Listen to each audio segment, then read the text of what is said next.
Do you find yourself longing for something more?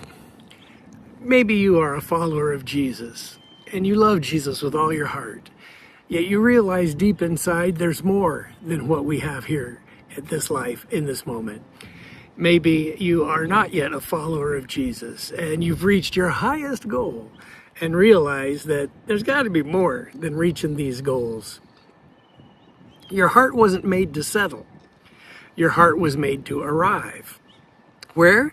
We are to arrive in eternity with God. And so, according to Psalms, for example, we are people whose heart are set on pilgrimage. We are traveling. This world is not my home. I'm just a passing through. We are on our way to Father's house.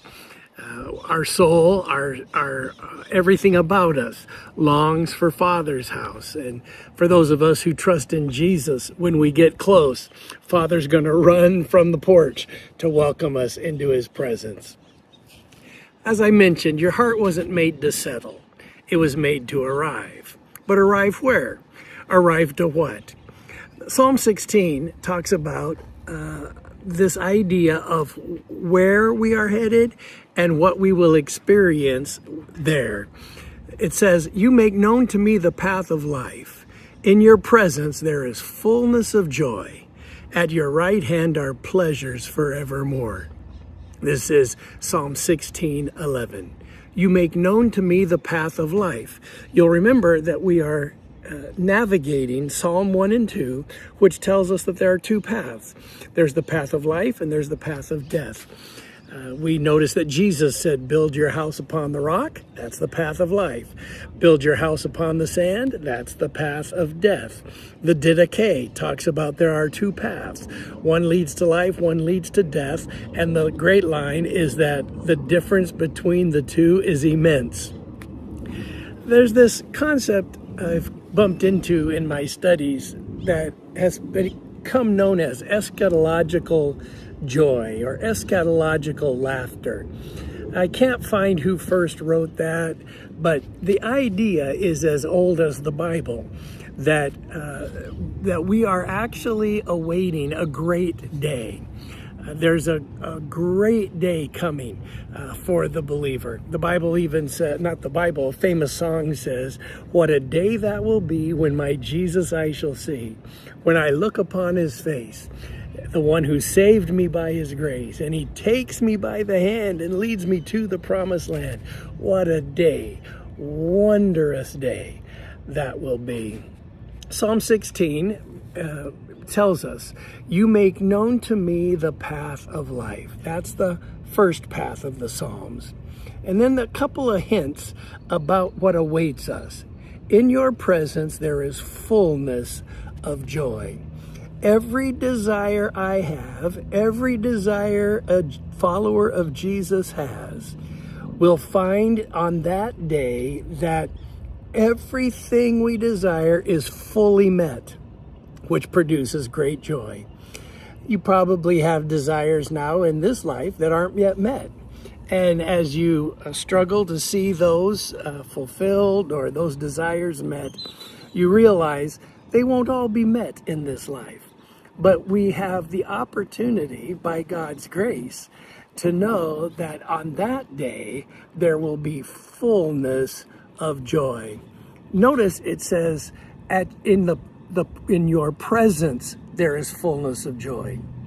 The concept of being in relationship with God, in a relational state, being in the presence of God. In other words, God is everything our heart longs for. He is the one we desire. We think we desire better health. We think we desire more finances. We think we desire better relationships or conflict resolution. We think these things. But in fact, all of those desires will be met in the presence of God. As you probably heard this line from a church father named Augustine.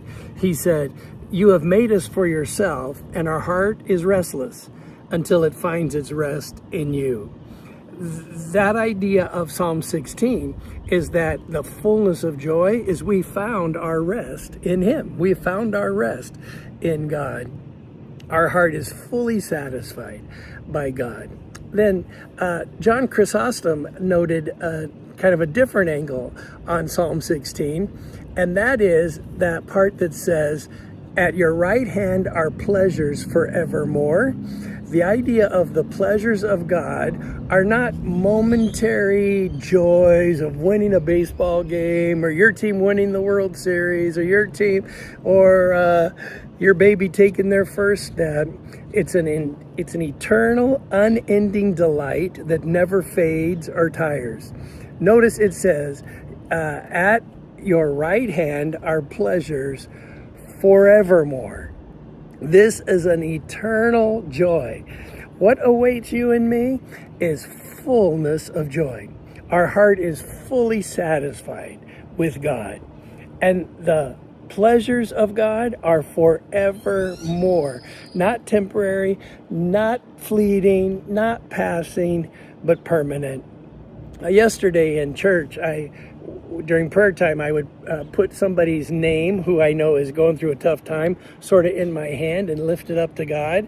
And I found myself doing this over and over again because so many of my dear buddies are experiencing challenges and turmoils in their physical body or relationally, spiritually, socially. And it's wonderful to be able to say, Lord, in this moment of our challenge, in this moment of our difficulty, we are looking forward to that day when we are with you. To be absent from the body is to be present with the Lord. When we're present with the Lord, we have everything we need, everything we hoped for, and nothing is lacking. So, brothers and sisters, God makes known to us the path of life. In His presence, there is fullness of joy. This is why people love worship services. This is why people love gathering together in study of the Word, because it's a kind of practice for when we're in the fullness of His presence, when we are in the grandeur of His presence. And then at His right hand are pleasures forevermore. The pleasure of being with God forevermore is incredible. And so just remember today that you were not made to settle. This is not a settling life.